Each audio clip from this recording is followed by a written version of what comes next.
I've been particularly interested in this room, the salon, and based a lot of my research in this space, and particularly the scrapbook that's over in the corner by the window. And please do take a look at that afterwards. It's a fantastic document that National Trust have put together. It's full of photographs, newspaper cuttings, particularly regarding James and Eleanor Croft from the 1920s, and about their kind of young adult lives in and around Croft and the local area. Particularly the kind of information which struck me the most is Eleanor Croft and the stuff in there about her wedding. She was married in 1928, and there's a fantastic photo of her in her dress. There's the wedding list, all the gifts that they received, the people that came, and also her passport with all the stamps, because she was very lucky. She went on a year-long trip around the world in 1929. So, as you can imagine, it must have been an absolutely amazing experience on trains, boats, in rickshaws. She went to India, Shanghai, and that was the kind of starting point for me in my research. And I thought, I wonder if she wrote any letters. It would be really interesting to maybe write some letters from Eleanor back to her family, who she's been separated from, left behind at Croft. Well, from the research, it actually turned out she had written letters, and her family had kept some of them, and they're actually, photocopies of them are actually on the tray on the piano, and you can read them afterwards if you want to. They're a fantastic account of the world at that time, and what's particularly interesting about them is the fondness of the relationship between James and Eleanor, the brother and sister. And I was still struck with this idea of letter writing and this idea of separation from your loved ones. My kind of focus shifted to James Croft, the 11th baronet, and there's a lovely portrait of him there as a younger man, and his life. And he led a really fascinating life. He moved here in 1923 at the age of 16. He actually used his trust that was left to him by his late father to buy the land, some of the land and the house when it went up for auction in 1923. And him and Eleanor moved here. They lived here as young adults. And then obviously at the outbreak of the Second World War, James was taken away from the place that he loved and went to serve his country. And this idea of separation is what's kind of triggered me to write a series of fictional letters from James at the front back to Eleanor and his family here at Croft Castle. And like I said, it might be quite interesting just to give you a brief history about James Croft. He was born in 1907, he died in 1941. James and his sister Eleanor moved to Croft in 1923. They loved living here, they loved the views, the lake, the countryside. They were very active members of the community, very engaged in local hunt. He was a motorcycle enthusiast. He was also the president of the Wye Valley Club. He loved nothing more than driving his car really fast down the country lanes, and he was very a very engaging man from all accounts, from the research that I've done. He also studied at Eton. He went to Oxford, where he was a cox in the rowing club, and it was at Oxford where he became a member of the Officer Training Corps, and he obtained the commission to the 1st Herefords, which is the same regiment as his late father. He transferred to the Territorial Army Reserve in 1933, and in 1939 he actually offered his services as a pilot to the Air Ministry, but they didn't take him up on this offer. In August of the same year he became a lieutenant in the Herefords, and when war broke out, the Herefords was actually merged with the 53rd Welsh Infantry that served in Northern Ireland, and then actually went and served in the Norway operations because he was chosen to be part of the Commandos, which is a kind of pre-circa to the SAS. I think what's kind of interesting is it's always easy to find the trail of somebody's life through records online. You can look at censuses, you can look at newspaper cuttings, but what's really interesting is what's lost, is that kind of interior landscape of somebody's life, the emotions, the thoughts, the feelings. And the series of letters that I've written are an attempt to kind of describe some of those thoughts, those feelings, and that idea of being separated from your loved ones.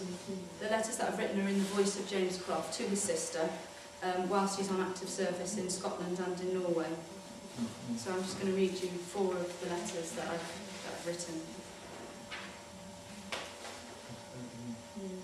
Oh yeah, and by the way, he calls her Bolly, which I think is a really sweet little nickname that he has for her. And I got that from the letters that she wrote back to him. He's called Jim, and she's called Bolly. So it's quite a sweet little fond nickname. Darlingest Bolly, we are sitting here, just waiting for it all to start again. I'm hoping to get some leave soon so I can come home and get away from this god-awful mess. It is so cold, I can see my breath floating away as a cloud. It reminds me of that cold winter.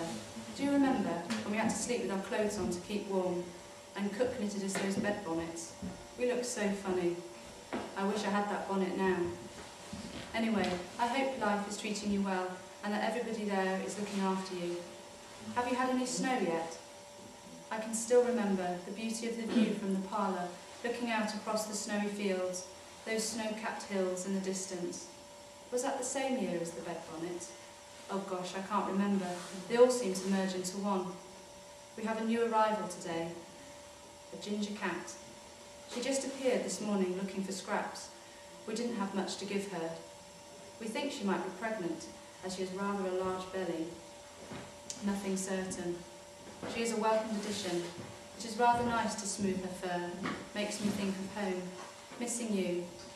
Your lovingest brother, Jim. Darlingest Bolly, thank you so much for your letter and the package of cigarettes and chocolate. They went down really well with the chaps. I saved them for Christmas, and we had a grand celebration with all the treats we had been sent. One of the fellas even managed to make a Christmas tree. It was very jolly, especially the singing. We had a great event today. This morning, the ginger cat had her 5 kittens, but one of them died. The kittens are so soft and tiny. I wish you could see them. You would love them, Bolly. My favourite is Patch. As I'm sure you can imagine, he's got a black patch of fur covering his right eye, and he looks a little bit like a pirate. The kittens have brought such pleasure to the others and to me. I almost feel human again, connected to life, to you.